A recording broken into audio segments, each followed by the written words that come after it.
মাছ মাংস খেতে যদি একদমই ভালো না লাগে একবার এই রেসিপিটা বানিয়ে খেয়ে দেখতে পারো। খাবার টেবিলে এই রেসিপিটা থাকলে অন্য কোনো তরকারির প্রয়োজনই হয় না। তো আজকের এই লোভনীয় রেসিপিটা বানানোর জন্য লাগবে মাত্র 2টি ডিম আর তার সঙ্গে 5টি ছোট সাইজের আলু। এখানে আলু আর ডিমের পরিমাণটা নিজেদের প্রয়োজন বুঝে কম বা বেশি করে নিতে পারো। এবার এই আলুগুলোকে অল্প করে একটু কেটে নিয়ে তারপর প্রেসার কুকারে দিয়ে দিচ্ছি, আর দিতে হবে জল। এবার এর মধ্যে ডিম দুটোকেও দিয়ে দেব যাতে আলুর সঙ্গে ডিম দুটো সেদ্ধ হয়ে যায়। 4টি সিটি দিলেই গ্যাসের চুলোটাকে বন্ধ করে দিতে হবে। ঠান্ডা হয়ে গেলে এইভাবে চেক করে দেখে নিতে হবে সেদ্ধ হয়েছে কিনা। আলুগুলো খুব ভালোভাবে সেদ্ধ হয়েছে, তার সঙ্গে ডিমগুলোও সেদ্ধ হয়ে গেছে। তো খোসাটাকে ছাড়িয়ে নিয়ে এখন একটা গ্রেটার দিয়ে গ্রেট করে নিচ্ছি। আলু আর ডিম একসঙ্গে গ্রেট করে নিতে হবে। তারপর এর মধ্যে দিতে হবে লঙ্কা কুচি। এখানে 3টি কাঁচা লঙ্কা ছোট ছোট করে কেটে নিয়ে অ্যাড করেছি।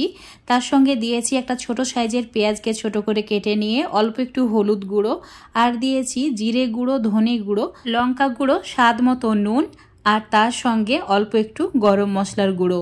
সমস্ত উপকরণ আলু আর ডিমের সঙ্গে ভালো করে এবার মাখিয়ে নিতে হবে। এবার এই মিশ্রণের মধ্যে দিয়ে দিতে হবে ময়দা 3 চামচ মতো। ময়দার পরিবর্তে তোমরা এখানে বেসনও ইউজ করতে পারো।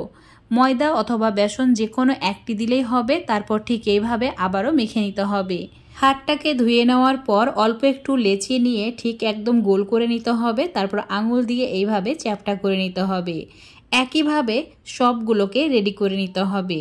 এবার এগুলোকে ভাজার জন্য চুলোর উপর ফ্রাই প্যানে সর্ষের তেল একদম ভালোভাবে গরম করে নিয়েছি। এইরকম ধোয়া ওঠা গরম করে নিতে হবে, তাহলে তেলে দেওয়ার পর এগুলো ছেড়ে যাবে না। আর এই সময় চুলোর ফ্লেমটা মিডিয়াম টু হাই করে রাখতে হবে। উল্টে পাল্টে এখন লালচে করে ভেজে নিতে হবে। তো সবগুলো এইভাবে লালচে করেই ভেজে নিচ্ছি। এগুলো টমেটো সস বা যে কোনো চাটনির সঙ্গে খেতে এত বেশি সুস্বাদু হয় যে সন্ধ্যাবেলায় স্ন্যাক্স হিসাবেও খাওয়া যায়। যেহেতু আমরা রান্না করব তাই ফ্রাই প্যানের মধ্যে যে ভাজা তেলটা ছিল সেখান থেকে 3 চামচ মতো তেল নিয়েছি। তারপর অ্যাড করেছি 1 চামচ গোটা জিরে, তেজপাতা আর পেঁয়াজ কুচি। চুলোর ফ্লেমটা মিডিয়ামে রেখে পেঁয়াজের কালার গোল্ডেন হওয়া পর্যন্ত ভেজে নিতে হবে। দেখতেই পাচ্ছ পেঁয়াজের কালারটা চেঞ্জ হয়ে গেছে। তো এই সময় অ্যাড করে দিতে হবে টমেটো পেস্ট। একটা মিডিয়াম সাইজের টমেটোর পেস্ট বানিয়ে অ্যাড করেছি। তোমরা চাইলে টমেটোর সসও অ্যাড করতে পারো 1 চামচ। 1 মিনিট মিডিয়াম আঁচে ভেজে নেওয়ার পর এবার দিয়ে দিতে হবে ছোট চামচের 1 চামচ আদা রসুন বাটা, হলুদ গুঁড়ো 1 চামচ, লঙ্কা গুঁড়ো 1 চামচ, তার সঙ্গে দিচ্ছি স্বাদ মতো নুন, আর দিয়ে দিতে হবে ধনে গুঁড়ো 1 চামচ, সামান্য পরিমাণে জিরে গুঁড়ো। এখন অল্প একটু জল অ্যাড করতে হবে যাতে মশলাটা পুড়ে না যায়। একটু সময় নিয়ে কষিয়ে নিতে হবে। যখন দেখবে তেল ছাড়তে শুরু করেছে চুলোর ফ্লেমটা একদম কমিয়ে দিয়ে দিতে হবে টক দই। তো এখানে 1.5 চামচ মতো টক দই অ্যাড করেছি। একদম লো ফ্লেমে ভালো করে মিশিয়ে নিতে হবে। মেশানো হয়ে গেলেই চুলোর ফ্লেমটা বাড়িয়ে দিতে হবে আর ঠিক এরকম তেল ছাড়া অবধি কষাতে হবে। তো এই সময় দিতে হবে 1 কাপ জল। এখানে নর্মাল জল ইউজ করেছি। চুলোর ফ্লেমটা এবার বাড়িয়ে দিতে হবে আর অপেক্ষা করতে হবে ঝোলটা ফোটা পর্যন্ত। যখন এইভাবে ফুটতে শুরু করবে দিয়ে দিতে হবে ডিম আলুর কোফতাগুলোকে। হাই ফ্লেমে 1 মিনিট মতো রান্না করে নিতে হবে। এখন ঢাকা দিয়ে চুলোর ফ্লেমটা একদম মিডিয়াম টু লো করে দিয়ে 5 মিনিট রেখে দেব।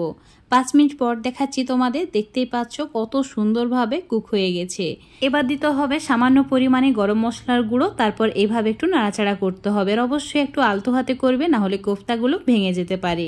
এবার কয়েকটা কাঁচা লঙ্কা উপরে জাস্ট এইভাবে দিয়ে দিচ্ছি ফ্লেভারের জন্য। তারপর চুলোটাকে অফ করে দিয়ে ঢাকা দিয়ে রেখে দেব। এখন তোমাদের 5 মিনিট পর দেখাচ্ছি। দেখতেই পাচ্ছ কোফতাগুলো ফুলে ডাবল হয়ে গেছে। ওপর থেকে অল্প একটু ধনেপাতা ছড়িয়ে দিয়েছি দেখার সৌন্দর্যের জন্য। এই দারুণ সুস্বাদু রেসিপিটা ভাতের ওপরে থাকলে অন্য কোনো তরকারির প্রয়োজন হয় না। আজকের এই রেসিপিটা ভালো লাগলে অবশ্যই লাইক, শেয়ার, কমেন্ট করে দেবে। আর অবশ্যই বাড়িতে এইভাবে একবার ট্রাই করে দেখবে।